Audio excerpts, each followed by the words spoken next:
نصير أحسن ماكلة اللي كتعجبك من المغرب؟ هي المرميطة. مرميطة. ويجي واحد راسو مربع يقول لك بان المنتخب المغربي كيجنس اللعابه. وريني شي دوله في العالم اللعابه ديالها كيقولوا مرميطه باش نشوفوا مزراوي منين جبناه.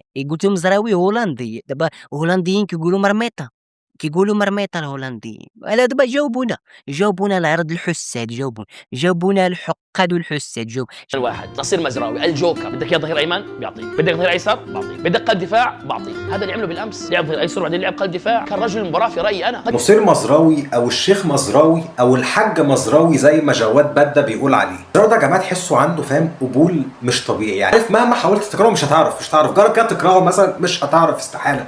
مزراوي دايما بعيدا عن مستواه هو ايه في الكوره، هو حلو ولا وحش، تحسه دايما اخوك، تحسه دايما صاحبك، تحسه دايما قريب منك. وقليل لما تلاقي لعيب كوره فاهم على الشاشه كده قدامك عنده كميه القبول دي لدرجه انت فعلا تحس ان الراجل ده واحد من عيلتك. نصير مزراوي منو ما يعرفه، لاعب المنتخب المغربي البطل، المنتخب اللي يشرف كل عربي.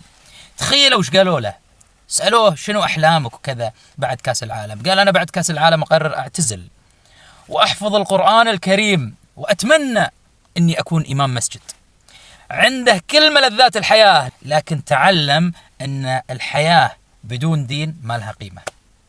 فأتمنى من كل لاعب تتوفر عنده هذه الخصلة، أساس يشرف بلاده ويشرف أخوانه ويشرف ديرته ويشرف حتى عياله بكرة في المستقبل. قدم مباراة تاريخية تدرس في فنون الدفاع، 28 تدخل دفاعي ناجح بين اعتراض للهجمات، استرداد للكرات، تخليص بالراس، ابعاد لم تتم مراوغته ابدا في طوال المباراة، ربح كل الصراعات الارضية اللي دخلها 5 من 5، فاز ب4 صراعات هوائية من اصل 7. مباراة مثالية لنصير مزراوي وللمغرب عموما. اسطورة نصير مزراوي. لا انت تقول اسم نصير مزراوي حاف كده يا باشا، لما تقول اسم نصير مزراوي تقف تدي التحية يا باشا.